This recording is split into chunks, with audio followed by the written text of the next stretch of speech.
Good morning guys.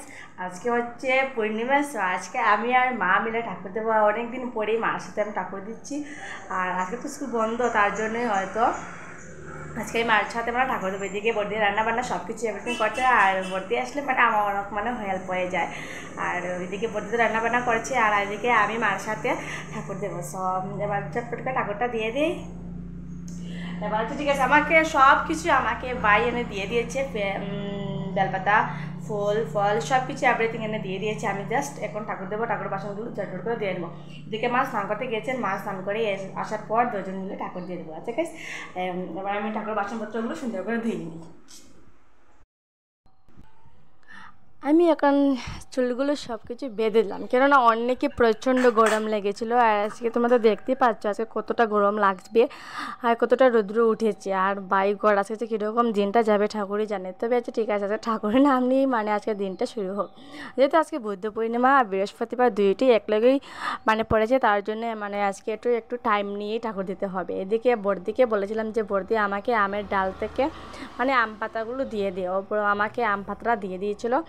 আর বলছিলাম যে ও বলছিলো যে সব কিছু তোকে দিয়ে দিয়েছি নি ভাই। আমি বলছি হ্যাঁ, আমাকে সব কিছু দিয়ে দিয়েছে। আর এবার তুই আমাকে আম পাতাগুলো পেরে দিয়ে দে। এদিকে গেলে আমার ভালো লাগবে না, তার জন্য ভর্তি আমাকে পেরে দিয়ে দিল। আর ও বলছিলো যে মার এখনও লেট হয়নি, তাড়াতাড়ি এসে যেমন তোর এদিকে কাজগুলো শেষ নেই, গড় মোচা টুচা সব কিছু কাজ থাকে না, তাই এগুলো শেষ নেই। বলছে হ্যাঁ, আমার সব কিছু কাজ হয়ে গেছে, তুই মাকে বলে দিস তাড়াতাড়ি আসার জন্য। মা বলছিলেন যে তোর তো স্কুল বন্ধ হতো, তাড়াহুড়া কিসের, লেট করেই দিবি। আমি বলছি ঠিক আছে। এখন যেহেতু এখন বাজে সকাল পুরো 9:30, পাঁচটা ঠাকুর দিতে তো অনেকই বেলা হয়ে যাবে। যেহেতু আজকে আমি অনেকে লেট করে ঘুমতে করলাম, আর বুঝতে তো তার জন্য যেহেতু আজকে বৃহস্পতিবার পূর্ণিমা দুইটি একসাথে পড়েছে, তার জন্য আজকে আমি ভীষণ খুশি। এদিকে মা আসতে না আসতে মাকে আমি দিয়ে দিলাম তরমুজটি। বলতাম যে মা ওকে ওটা আমাকে কেটে দাও, কেননা আমার তো কাটাও সম্ভব না।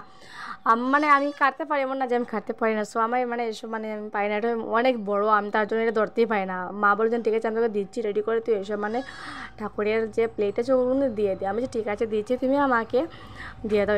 এদিকে মা তো আমাকে হেল্প করে নিলেন ঝটপট করে। ঠাকুরটা তো এখন হয়েই যাবে। এদিকে মা এভরিথিং কেটে রেডি করে রাখলেন আর বললেন যে ঠাকুর তার দোয়া কমপ্লিট নাকি। এদিকে বর্দি ভাত আনছিল, রান্না করছিল নিরামিষ রান্না, যেহেতু আজকে নিরামিষে খাওয়া হবে পূর্ণিমা, তার জন্যই।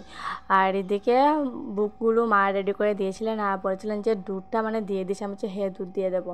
এদিকে দুধ প্রচণ্ড বেশি ছিল, তার জন্য ভাবলাম যে মা বলছিলেন যে আচ্ছা থাক, প্রসাদের মধ্যে দিয়ে যাবে, প্রসাদের মধ্যে। আমার ঠিক আছে, যেহেতু ঠাকুরটা কমপ্লিট হয়ে গেছে। আর এবার কী হবে, এবার আমি পাঁচালি পড়বো। পাঁচালি পড়তে আমার অনেকই ভীষণ ভালো লাগে, আর ওর অনেকেই টাইমই লাগে, টাইমটা তো পড়তে লাগে। তার জন্য মা বলেছিলেন যে তুই আজকে পাঁচালিটা পড়ে নে, আর আমি দেখে আসি যে কে তোর বর্দি কী করছে। আমি যে ঠিক আছে, তুমি দেখে নাও বর্দি কী করছে, আর আমি এদিকে ঠাকুর পাঁচালিটা পড়ে নিই। মা বলছেন ঠিক আছে তুই পড়, আমি আগে ঘরটা অল্প দেখিয়ে আসি। আমি ঠিক আছে তুমি দেখিয়ে দাও।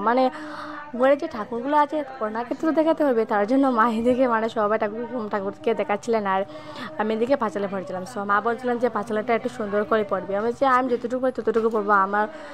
আমার কথাবার্তা সুন্দর না, আমার গলার টোনটা একটু সুন্দর না, হাতে আমার এটা পাঁচালি পড়া কীরকম শুনতে হবে, আমি যতটুকু পারি ততটুকু পড়বো। সো মা বলছেন ঠিক আছে, তুই যেরকম পারিস সেরকম আমি পড়। দেখেন তো পাঁচালিটা পড়েছিলাম, আর এদিকে মা ঝটপট করে নিয়ে আসলেন দুধগুলো। এদের পর যাবে রান্না করে মা এদিকে তো মা রান্না করতে গেছিলেন, দেখলেন যে বর্দির সবজি কাটছিল, এদিকে রান্না করছে। যেহেতু আজকে অনেকে গরম লাগছিল, আর কি করবো, বর্দিরও অনেক গরম লাগছে, কষ্ট হচ্ছে।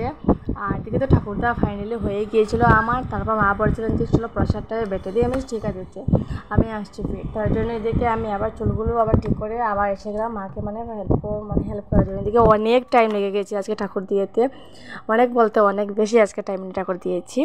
আর এখন তো প্রায় সব কিছু শেষ কমপ্লিট হয়ে গিয়েছিলো। তোমরা দেখতে পাচ্ছ আমার মুখটা পুরো ঘেমে কী হয়েছে। আর এদিকে গুডনেস মামা এসেছেন। তোমাদের সাথে ব্লগটা শেয়ার করতে পারিনি, যেদিন বর্থডে এসেছিলো এর পরের দিনই আমার মামা এসেছিলেন। সেদিকে তো মামাকে পয়সা দিয়ে দিয়েছিলাম, আর মামা অনেক খুশি যে মামা অনেক খুশি যে বড়দিকে এসে দেখেছিলেন সব, মামা অনেক অনেক ভীষণ খুশি যে আমি অনেক ভালো টাইমে এসেছি, যে ওকে মানে আজকে পেয়ে গেছি। এদিকে আমি বড়দিকে বসে দিয়ে দিয়েছিলাম, আর বড়দি তাই প্লেটটা নিয়ে দিয়েছিল।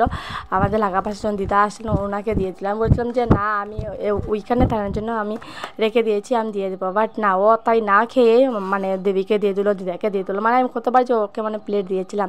এদিকে বসেছিলাম দিদা তার মানে কুটুর জন্য, সো এদিকে তারা খাচ্ছিলেন, এদিকে মা খাচ্ছিলেন প্রসাদ, আর এদিকে বড়দিকে বললাম তুই এবার খাওয়া দাওয়া করে নেই, আর চল তুই আর আমি দলটাই মিলে খাওয়া দাওয়া করে। এদিকে মামা বড়দিকে দিচ্ছিলেন তরমুজ, আমাকে মামা অতটা আদর করেন যতটুকু বড়দি আদর করেন, এটা সত্যি, এটা সব থেকে বেশি আমার মামা বড়দিকে আদর করেন। আর জায়গায় সাবস্ক্রাইব করতে কত করে রয়ে গেলো। Tata guys, love you all.